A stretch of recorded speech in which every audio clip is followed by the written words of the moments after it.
Hello everyone, ট্রান্সলেশনের আরও একটা নতুন ক্লাসে সকলকে স্বাগত। তোমরা যারা প্রতিনিয়ত ক্লাস দেখো তারা কোনো রকম স্কিপ না করে প্রথম থেকে ক্লাস দেখতে থাকো, কারণ ক্লাসটি খুবই ইনফরমেটিভ হবে এবং পরীক্ষার জন্য খুবই ইম্পর্টেন্ট।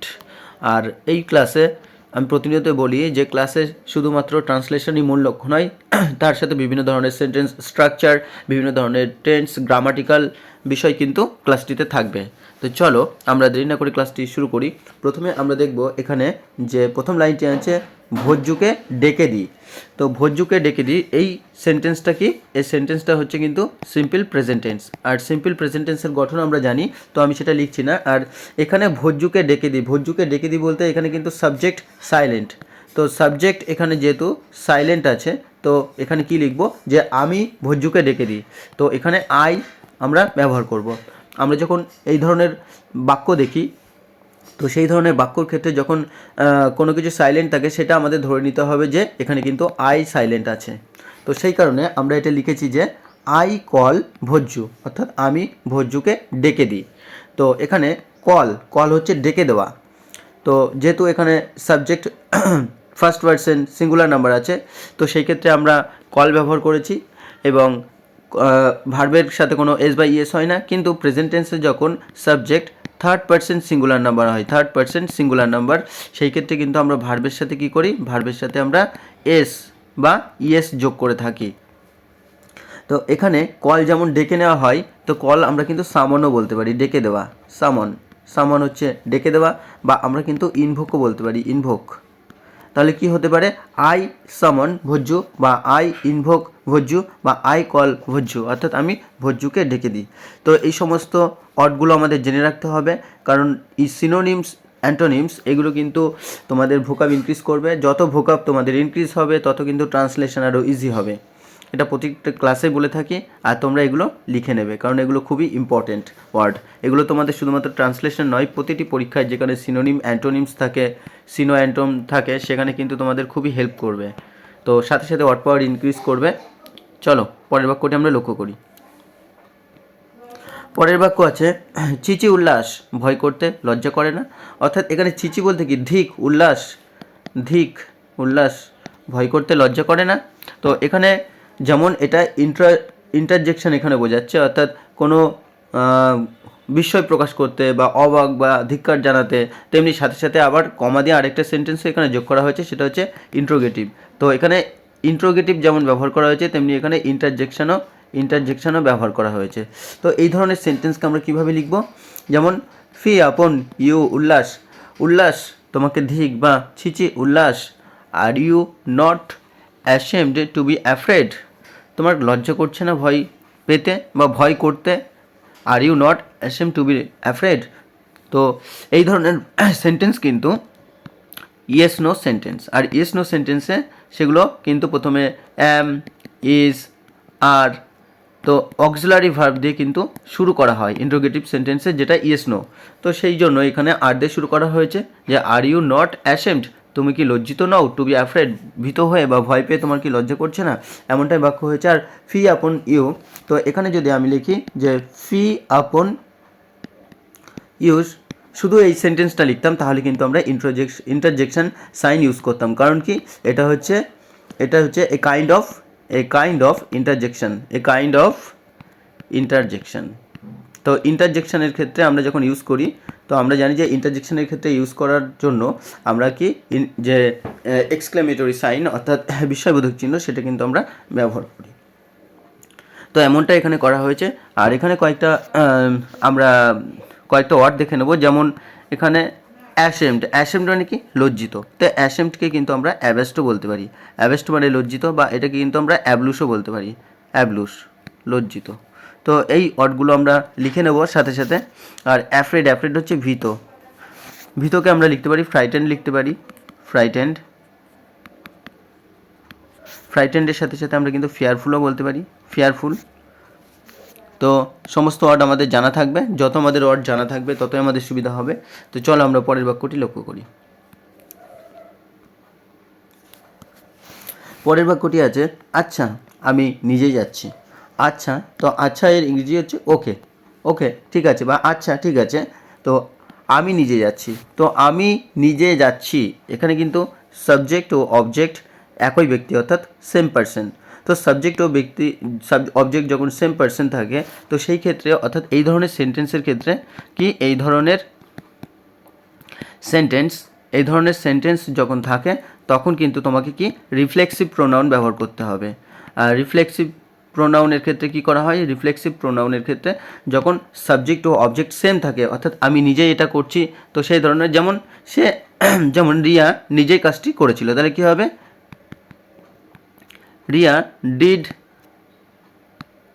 দ্য ওয়ার্ক, কি লিখব, হারসেলফ, অর্থাৎ রিয়া নিজেই কাজটা করেছিল। তো কোনো ব্যক্তি যখন নিজেই কোনো কাজ করে বা নিজেকেই যখন বোঝায় তখন কিন্তু আমরা হারসেলফ, হিমসেলফ বা দেমসেলফ, তো এই ধরনের কিন্তু আমরা রিফ্লেক্সিভ প্রোনাউন বলি। তো এই রিফ্লেক্সিভ প্রোনাউনটা এই কারণে এখানে ইউজ করা হয়েছে। আর যেহেতু এখানে যাচ্ছে অর্থাৎ বর্তমানে কোনো কাজ করা বোঝাচ্ছে, তো সেই কারণে কিন্তু প্রেজেন্ট কন্টিনিউয়াস টেন্স ব্যবহার করা হয়েছে। আর প্রেজেন্ট কন্টিনিউয়াস টেন্সে তোমরা গঠন সবাই জানো, সাবজেক্ট, তারপরে হবে এম, ইজ, আর, ভার্বের সাথে আইএনজি, তারপরে অবজেক্ট, দেন রিমেনিং। তো সেই কারণে সেন্টেন্সটা ঠিকই আছে যে okay I am going myself, আচ্ছা আমি নিজেই যাচ্ছি। তো এই বিষয়গুলো এখানে রিফ্লেক্সিভ প্রোনাউনের সাথে সাথে যে ইম্পর্টেন্ট বিষয় আমরা দেখলাম, সেটা কিভাবে রিফ্লেক্সিভ প্রোনাউনকে ইউজ করে আমরা বাক্য ব্যবহার করতে পারি বা বাক্য তৈরি করতে পারি সেটাও তোমাদের দেখালাম।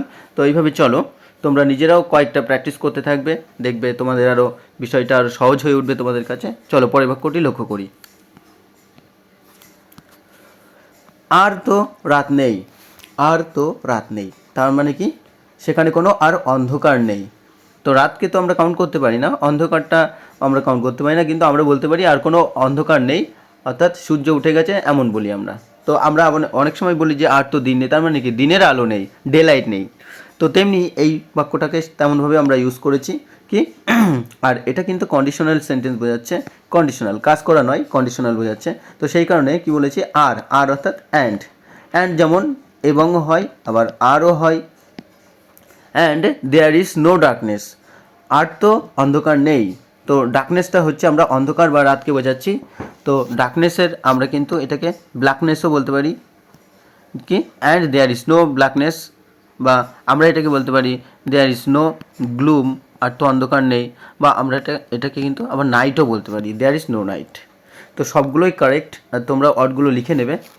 এই সমস্ত ওয়ার্ড তোমাদের জানা উচিত, এবং যত বেশি ওয়ার্ড জানবে ততই ভালো, ততই ভোকাব ইনক্রিজ হবে, ততই বেশি তোমাদের কাছে বিষয় অর্থাৎ ট্রান্সলেশন তোমাদের কাছে আরও ইজি হয়ে উঠবে।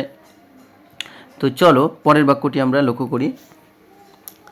পরের বাক্য আছে যে the east end has become bright. East end তাহলে কি পূব দিক, দ্য ইস্ট এন্ড হচ্ছে সাবজেক্ট, এখানে কি হ্যাজ বিকাম ব্রাইট অর্থাৎ ইতিমধ্যে যেটা হয়েছে।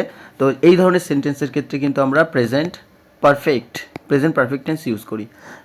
তো কোনো কাজ ইতিমধ্যে শেষ হয়েছে বোঝাতে আমরা প্রেজেন্ট পারফেক্ট টেন্স ইউজ করি। আর প্রেজেন্ট পারফেক্ট টেন্সের গঠন হচ্ছে সাবজেক্ট প্লাস হ্যাজ অথবা have plus V3 plus object then remaining. তো সেই হিসাবে আমাদের সেন্টেন্সটা এখানে সাবজেক্ট হচ্ছে কি পূব দিক উজ্জ্বল হয়ে উঠেছে। তাহলে কি পূব দিক কোন দিকটা উজ্জ্বল হয়ে উঠেছে, পূব দিক। The east end has become bright, কী হয়েছে, উজ্জ্বল হয়ে উঠেছে। তো এখানে ইস্ট এন্ডটাকে আমরা সাবজেক্ট হিসেবে ব্যবহার করলাম। দেন অক্সিলারি ভার্ব অর্থাৎ এভি বা অক্সিলারি ভার্ব হ্যাজ আছে, কারণ এটা কি থার্ড পার্সন সিঙ্গুলার নাম্বার। আর এখানে V3 অর্থাৎ বিকাম, আর ব্রাইটটা হচ্ছে উজ্জ্বল। তো এখানে আমরা কয়েকটা ওয়ার্ড জেনে নেবো, যেমন ইস্ট এন্ড, আমরা ইস্ট এন্ড যেমন পূব দিক বলতে পারি, তো আমরা এটাকে কিন্তু ইস্ট সাইডও বলতে পারি, ইস্ট সাইড অর্থাৎ পূব দিক। আর এখানে বিকাম হচ্ছে হওয়া, তো এটা আমি বলে দিলাম যে বিকাম থেকে এসেছে, বিকাম। তো ব্রাইটটা কি, ব্রাইটটা হচ্ছে উজ্জ্বল, যেটাকে আমরা বলতে পারি কি গ্লিটারিং, তো আমরা বলতে পারি ক্লিন, বা বলতে পারি শাইনি, বা আমরা ক্লিয়ার বলতে পারি। তো সমস্ত ওয়ার্ড আমাদের লিখে রাখতে হবে। তো চলো পরের বাক্যটি আমরা লক্ষ্য করি। ও ঘরে বিছানায় খুকি চঞ্চল হয়ে উঠল। ও ঘরে বিছানায় খুকি চঞ্চল হয়ে উঠলো, তাহলে কোথায় কি বলেছে, ও ঘরে বিছানায়। আর চঞ্চল হয়ে উঠলো অর্থাৎ উঠেছিল, তো এটা কিন্তু আমরা সিম্পল পাস্ট টেন্স ইউজ করব, সিম্পল পাস্ট টেন্স। আর সিম্পল পাস্ট টেন্সের গঠন আমরা প্রত্যেকে জানি, subject plus V2 plus object. তো এটা তেমনভাবে ব্যবহার করা হয়েছে। আর এখানে সাবজেক্টকে কে, সে হচ্ছে খুকি, তাহলে খুকি অর্থাৎ little girl. The little girl কি গ্রিউ রেস্টলেস অর্থাৎ চঞ্চল হয়ে উঠেছিল, বা আমরা বিকাম রেস্টলেসও বলতে পারি। ইন দ্য বেডে অ্যান্ড ইন দ্যাট রুম, ও ঘরে।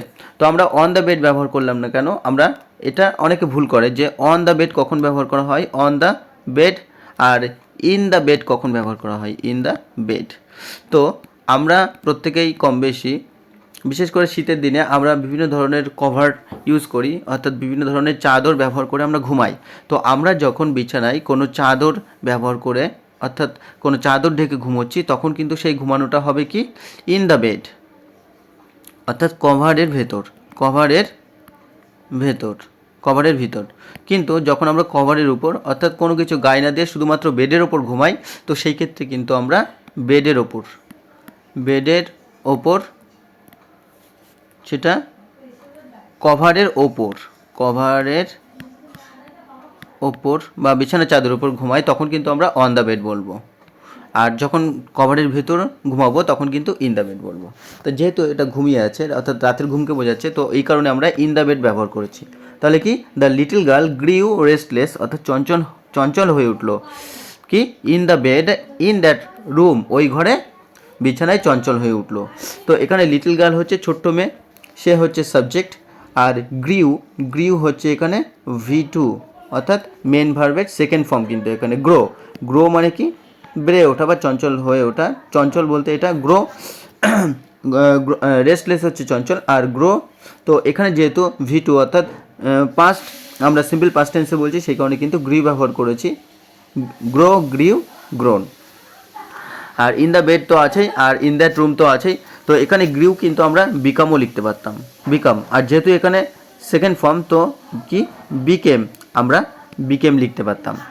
আর রেস্টলেস হচ্ছে যেটা চঞ্চল হয়ে ওঠা, তো এটাকে কিন্তু আমরা আনস্টেডিও বলতে পারি, আনস্টেডি, বা এটাকে কিন্তু আমরা বলতে পারি অ্যাজাইল অর্থাৎ চটপটে হয়ে ওঠা বা চঞ্চল হয়ে ওঠা, বা আমরা এটাকে কিন্তু আনকোয়াইটও বলতে পারি, অর্থাৎ শান্ত হয়ে ওঠা অর্থাৎ চঞ্চল হয়ে ওঠা।